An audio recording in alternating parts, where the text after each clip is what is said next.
This is same. This is testis. These are seminiferous tubules. But some tubules are sectioned transversely, some obliquely, like this, longitudinally, because they are highly convoluted. That's why. And if I may,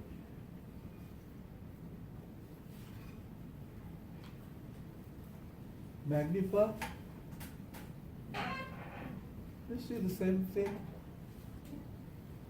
You can see the interstitial cells in between the seminiferous tubules. You see the spermatogonia and the spermatogenic cells.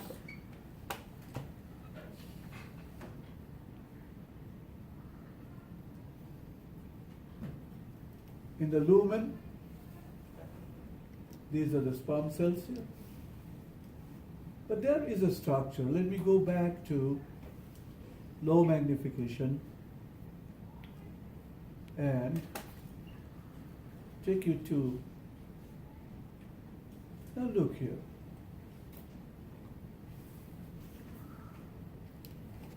Now the structures on your left hand side and structures on your right hand side are the same? No, they're not. Here you can see only one layer, but here you can see many layered structure.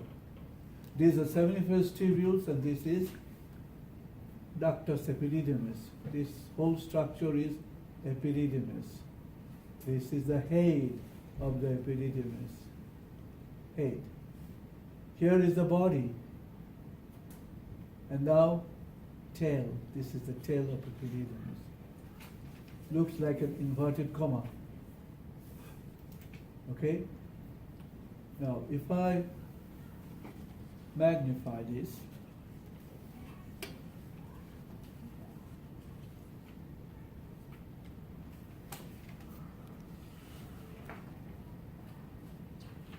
take it here.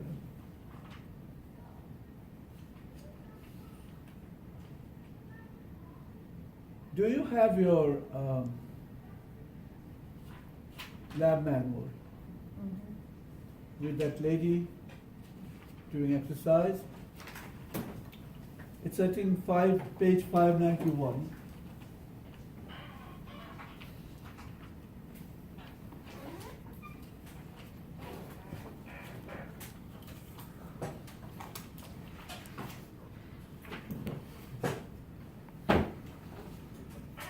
If I'm not wrong.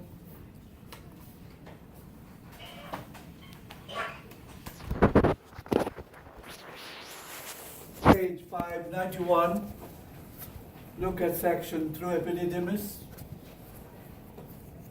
Okay? I will show you certain features of epididymis.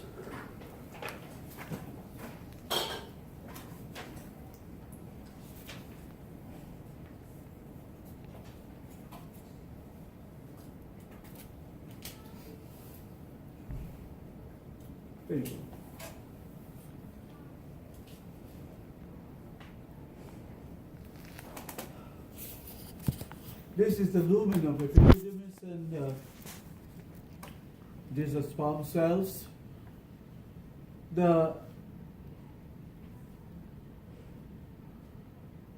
This looks like epithelium,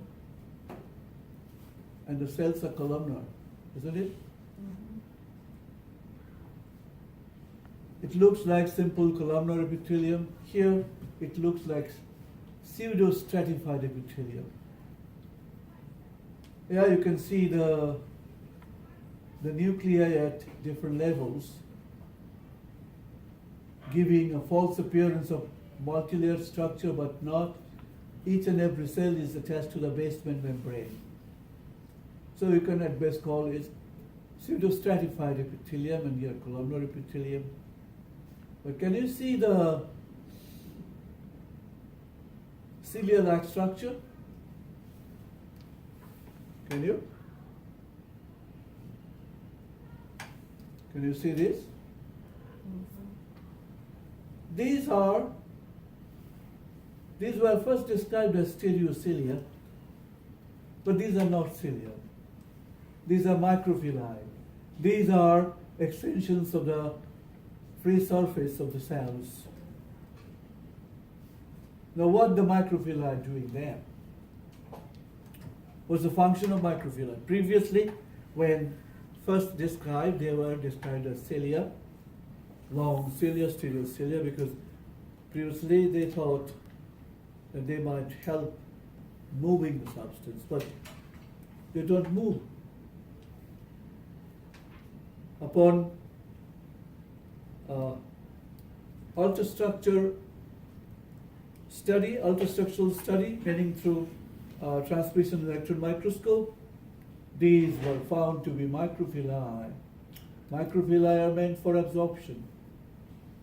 Absorption of what? When the sperm cells mature here, attain the capacitation. What is capacitation? That is the ability to fertilize. Okay? Now when sperm are produced and some experiments were done, obtaining sperm from the seminiferous tubule and attempt for in vitro fertilization, like the fertilization for test tube baby kind of thing. Okay? The freshly formed sperm cells in the seminiferous tubule were unable to fertilize the female sex cell.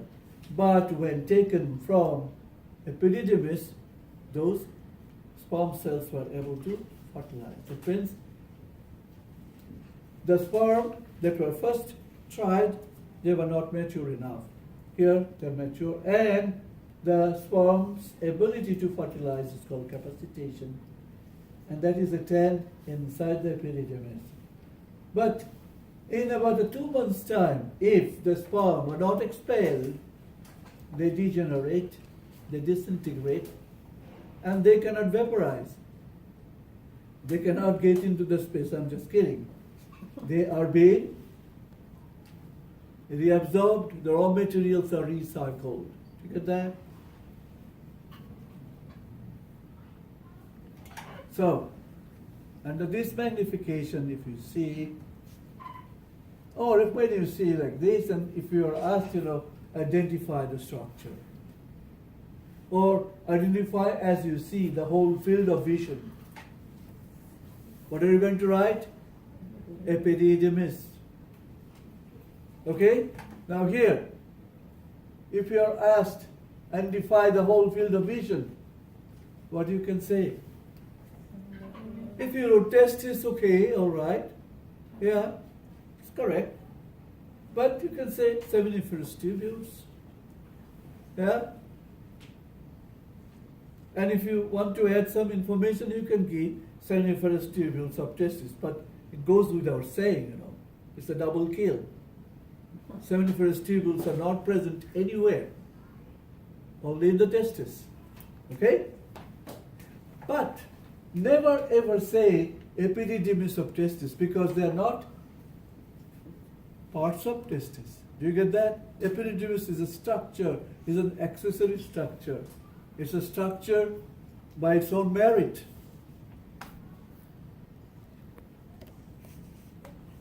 You're done? Are you done?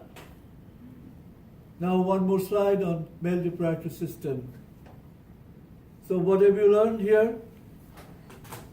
Epididymis, it's different. It's a part of accessory sex organ, and the primary sex organ testis, where you saw the seminiferous tubules, you saw the spermatogonia, the spermatogenic cells, and interstitial cells. Okay? Now, if I ask you, like here, what is the function of the cell? What are you going to do? What are you going to write? Showing you this cell. What is the function? To produce sperm. Do you get that? What is the function of the cell? To produce testosterone. Alright? Any question? One more slide. Then we might take a little break, and then I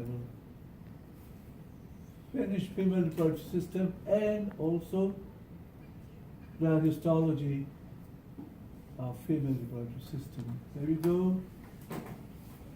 This is this may be the penis from a little Tom kitten, maybe, or maybe rat, let's see. But mammalian penis. The whole structure here is corpus spongiosum.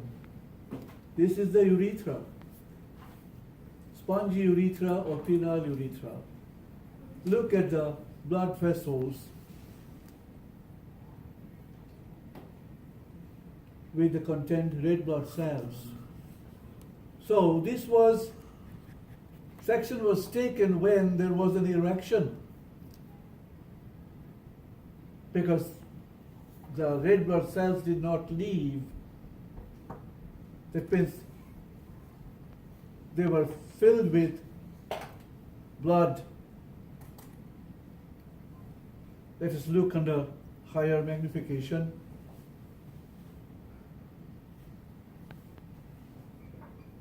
The penile urethra or spongy urethra, the epithelium is stratified columnar epithelium, stratified columnar, several layers.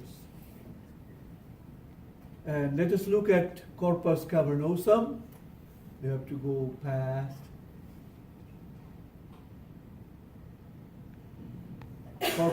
corpus cavernosum, this side, and this side here, corpus cavernosum.